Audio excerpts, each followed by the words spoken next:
এই ভিডিওতে আমরা কার্বক্সিলিক মূলক শনাক্তকরণ দেখব। কার্বক্সিলিক মূলক শনাক্তকরণ কি? কার্বক্সিলিক মূলক শনাক্তকরণ দেখব আমরা সোডিয়াম বাইকার্বনেট দ্রবণের সাহায্যে। সোডিয়াম বাইকার্বনেট দ্রবণের সাহায্যে কিভাবে কার্বক্সিলিক মূলক শনাক্তকরণ করা যায়।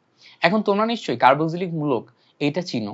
কার্বক্সিলিক মূলক হচ্ছে বন্ড COOH। এই মূলককে আমরা কার্বক্সিলিক মূলক বলি। এই মূলকটাকে যদি আমরা ভাঙলে দেখতে পাবো যে কার্বনের উপর ডাবল বন্ডে অক্সিজেন আছে আর সাইডে OH আছে। এই মূলককে আমরা কার্বক্সিলিক মূলক বলি। এখন এই যে কার্বক্সিলিক মূলক আমরা দেখলাম, যদি আমরা কার্বক্সিলিক অ্যাসিড দেখি, কার্বক্সিলিক অ্যাসিডের সংকেত হচ্ছে RCOOH। এখন R এর বিভিন্ন টাইপের ভ্যালু হতে পারে, যেমন CH3COOH, এটা হচ্ছে আমাদের ইথানোয়িক অ্যাসিড। যদি আমরা প্রোপানোয়িক অ্যাসিড নিই তাহলে হচ্ছে 3 কার্বন বিশিষ্ট হবে, CH3CH2COOH, এটা হচ্ছে আমাদের প্রোপানোয়িক অ্যাসিড। সো এই যে কার্বক্সিলিক মূলক, এইটাকে আমরা সোডিয়াম বাইকার্বনেট দ্বারা অনায়াসে পরীক্ষা করতে পারি। কিভাবে? ধরো আমরা এখান থেকে ইথানোয়িক অ্যাসিডকে নিলাম, ইথানোয়িক অ্যাসিড CH3COOH।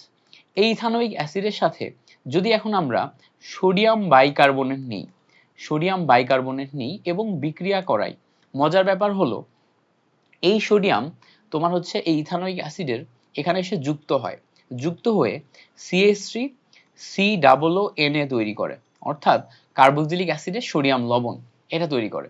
পাশাপাশি এখান থেকে আমরা পানি পাই এবং আমরা এখান থেকে কার্বন ডাইঅক্সাইড গ্যাস পাই।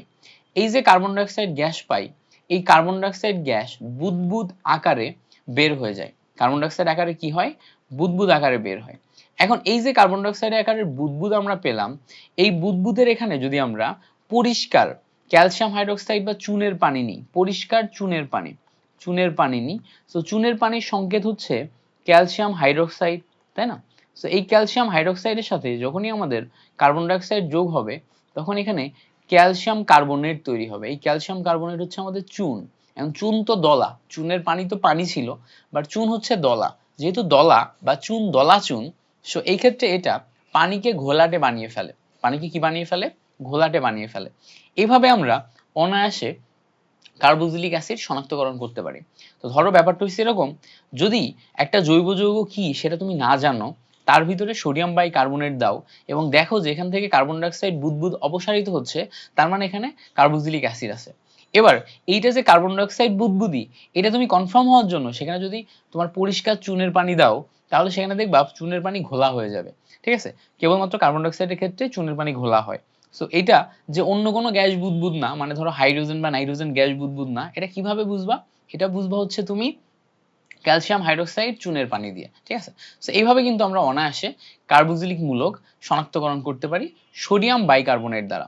এখান থেকে একটা খুব পপুলার এমসিকিউ আসে, নিচের কোনটি সোডিয়াম বাইকার্বনেট দিয়ে শনাক্তকরণ করা যায়? উত্তর হবে কার্বক্সিলিক অ্যাসিড। সো যে কয়টা মূলক থাকবে তার ভিতরে কার্বক্সিলিক অ্যাসিড মূলক যেটা দেয়া থাকবে, এইটা দিয়ে কিন্তু আমরা অনায়াসে শনাক্তকরণ করতে পারবো। ঠিক আছে?